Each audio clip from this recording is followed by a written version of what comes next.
Muito bem, estamos continuando, né? A tratar de Demócrito e alguns outros aspectos interessantes, né, a respeito dele, né? Bem, um que é importante que se diga, né, quanto à pretensa objetividade, né, do conhecimento. Demócrito advoga a possibilidade de que o conhecimento possa ser objetivo, ou seja, ele sair do plano do discurso da palavra, né, e ser apropriado por meio de uma realidade científica que se baseia em cifras, em dados, enfim. Logo, por exemplo, imaginemos o rio de Heráclito, né? Enquanto o rio de Heráclito, no discurso convencional, é um rio tal como de um banhista, né, que nós simplesmente o saboreamos e o vivenciamos, o rio de Demócrito é aquele que é possível calcular a quantidade de água fornecida nesse rio. Logo, eu passo a ter um conhecimento científico puro, que para ser manifesto deve ser manifesto por meio de proporções, enfim. Então, eu deixo de tratar, digamos, de uma realidade cósmica, metafísica e trato objetivamente, né, daquilo que eu estou investigando. Então, esse é outro aspecto interessante de Demócrito.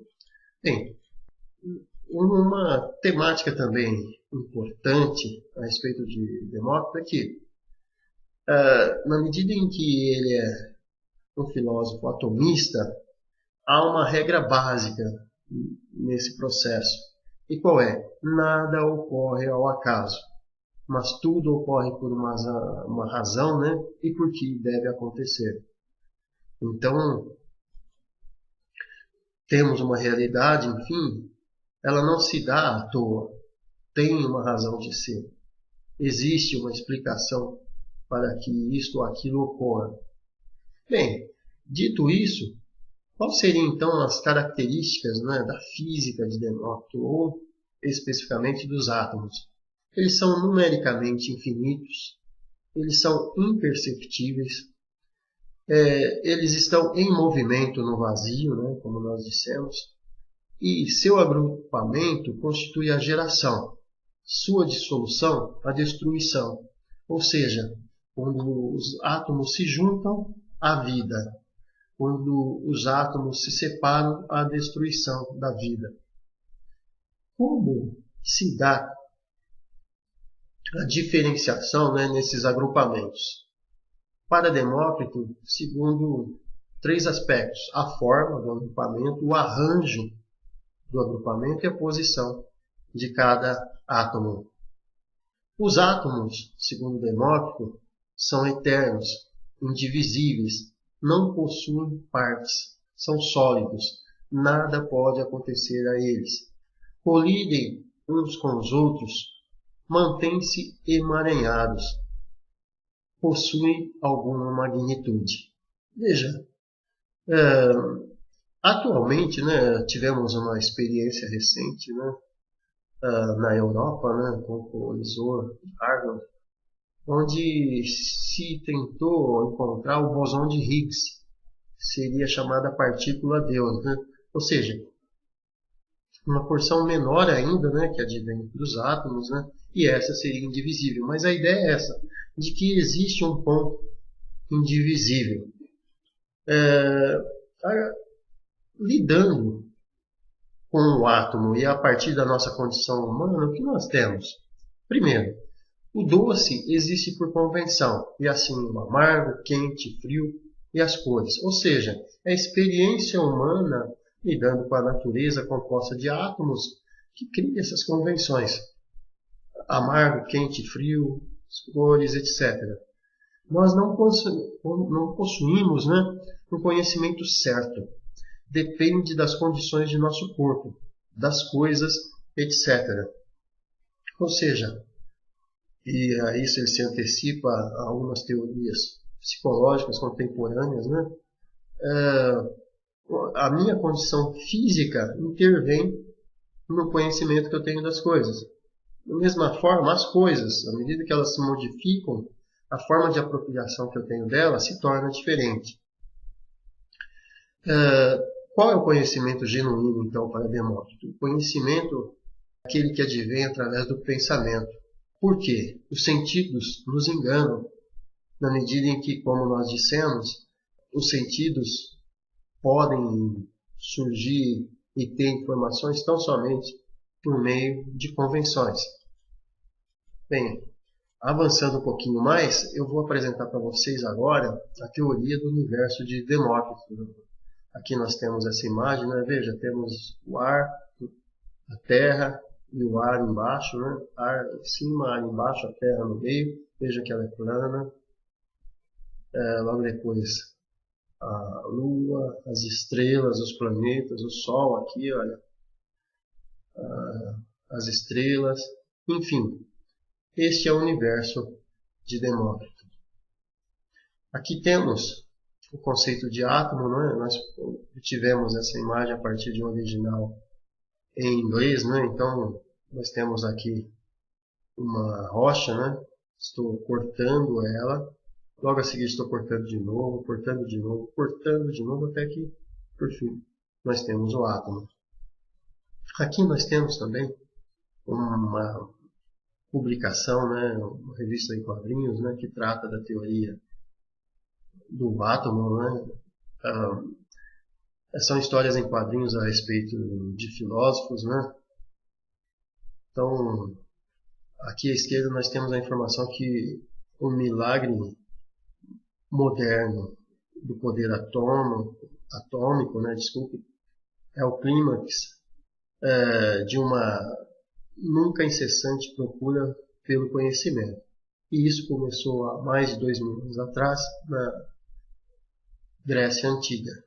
E aqui temos uma pessoa inquirindo Demócrito, né? Ele fala: você é um tolo, Demócrito. Todos os homens sabem que este ouro é uma peça sólida. E o Demócrito respondendo, né, nessa história em quadrinhos: não, eu acredito que tudo é feito de uma pequena e fina partícula que nós não podemos ver. Bem, avançando, né, temos aqui uma imagem muito bonita, né, do que seriam os átomos, segundo Demócrito, e segundo ele, os átomos seriam lisos, né? Bem, e agora o motivo de nossa apresentação, né, as considerações éticas de Demócrito. Elas advêm de uma série de fragmentos. Esses fragmentos específicos que eu selecionei advieram de uma obra do Gerd Bornheim a respeito dos pré-socráticos, né? Uma obra que vale a pena você ler, enfim, porque ele apresenta muitos fragmentos interessantes, né? E eu vou apresentar para vocês algumas delas. Vamos lá, a primeira. Insensatos são aqueles que odeiam a vida, mas querem viver por temerem o Hades. Então veja só, pessoas odeiam a vida, mas não querem morrer por temerem ir para o inferno, né? Embora o Hades tenha uma característica diferente à época, né? Mas há uma certa insensatez naquelas pessoas que estão, entre aspas, mortas, vivas, né? Na medida em que odeiam a vida. Essa outra, quando o nosso apetite de riquezas é insaciável, torna-se muito maior do que a extrema pobreza, pois maior o apetite, maior se torna a necessidade. Bom, esse daqui é muito importante, porque, veja, eu falei para vocês no início da apresentação do José Mojica, e recentemente uma emissora chinesa foi entrevistá-lo, né, e se criou uma manchete afirmando que ele seria o homem mais pobre, aliás, o presidente, né, mais pobre do mundo. E o José Mojica disse que não, que na verdade pobre é aquele que nunca está satisfeito com o que tem. Logo, quer mais e mais e mais, né? Eu, inclusive, sugiro a você que procure, né, essa entrevista, Mojica, presidente mais pobre do mundo, né? Porque nesse exemplo, em contraste de um presidente que ousa ter uma vida simples e não se apega às questões materiais, enfim, temos a chave desse fragmento de Demócrito. Então veja, quando o nosso apetite de riquezas é insaciável, torna-se muito pior do que a extrema pobreza. Então, podemos ter ricos, extremamente ricos, mas que se sentem cada vez mais pobres, e pobres, extremamente pobres, que se sentem ricos, plenos de muitas coisas. Isso é muito interessante e na medida que o Mojica tenta, digamos, viver uma vida semelhante a essa, é admirável, mostra que nós temos ainda uma possibilidade diferente, né, de vida, de visão de mundo, né, na atualidade. E, por outro lado, vejam só a atualidade, né, das considerações de Demócrito.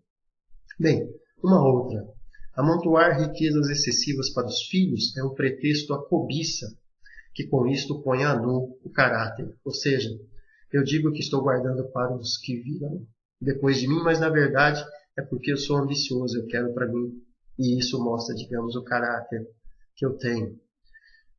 Mais uma, sábio é quem não se aflige com o que lhe falta e se alegra com o que possui. Um desafio grande esse, veja só. É você não se afligir com o que lhe falta e se alegrar com o que já possui.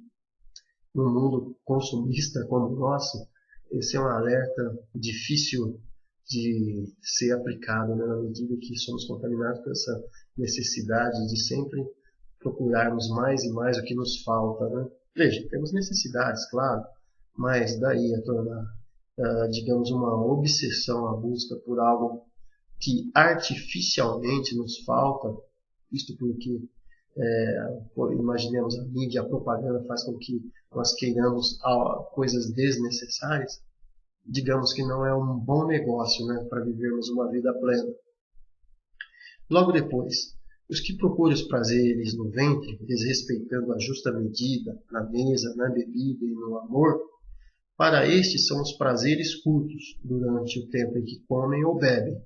Os sofrimentos, porém, são numerosos, pois o desejo das mesmas coisas renasce sem cessar, e uma vez atingido o que se propunham, desaparece o prazer rapidamente, sobrando-lhes pequeno gozo, e novamente impõe-se a necessidade de outras satisfações. Veja, essa referência tem elementos muito próximos a Epicuro, porque Epicuro busca tratar desse aspecto na obra dele, né, quando ele distingue, né, os prazeres naturais e necessários, dos prazeres naturais e não necessários, né, e também os prazeres não naturais e não necessários. Nesse excerto nós temos a referência a essa hierarquia, né, qualitativa de prazeres. Mais uma, gente. O governo pertence naturalmente ao mais forte. O temor engendra a bajulação e não a afeição. Essa é divertida. Quem tem sorte com seu genro encontra um filho. Quem não tem sorte perde também sua filha. Mais uma. E essa semelhante àquelas que nós abordamos a respeito de José Mojica. Se não desejas muitas coisas, o pouco te parecerá muito. Os pequenos desejos fazem a pobreza tão forte quanto a riqueza. Logo depois, e a última citação, né? Feliz quem se der por satisfeito com posses moderadas, infeliz quem é triste com as grandes. Belo, né? Inspirador essas propostas de Demócrito, né?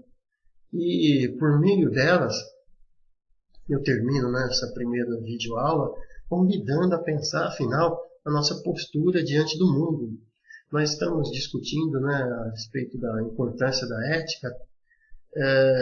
Muitas vezes se advoga a ideia de que aquilo que foi escrito há tanto tempo atrás não se aplica à nossa realidade contemporânea. Mas veja, acabei de discutir com vocês a possibilidade de que o Mojica se inspire em uma máxima produzida pelo Demócrito há tanto tempo atrás. E mais que isso, mais importante que isso, ele vive intensamente uma proposta ética diferente, que para alguns pode soar absurda, né?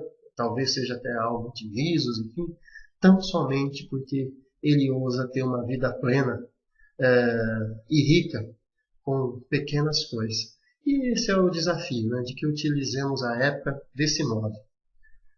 Obrigado, até mais.